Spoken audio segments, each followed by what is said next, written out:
భగవంతునికి ఎన్నో నామాలు. దేవో నామ సహస్రవాన్ అనే మహాభారతం దీనికి నిదర్శనం. ఎన్నెన్నో నామాలున్నా దేవునికి గోవింద అనే నామం చాలా ఇష్టమైనది.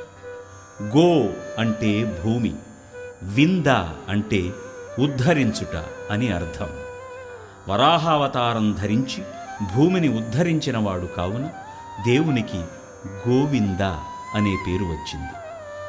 కృష్ణావతారంలో గోవర్ధనగిరి ఎత్తి గో అనగా గోవులను, గోపకులను, వింద అనగా కాపాడినవాడు కావున దేవునికి గోవింద అనే పేరు వచ్చింది.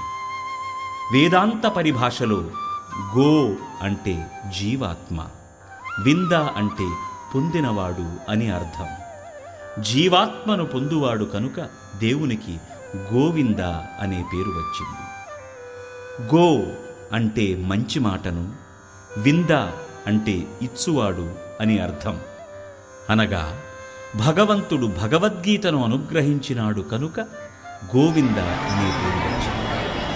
ఈ గోవిందనామ మహిమ వాంగ్మానస గోచరం. క్షేత్రబంధు అనే పరమపాపి గోవిందనామాన్ని ఉపదేశంగా పొంది తరించినాడని శ్రీ మహాభారత గోవింద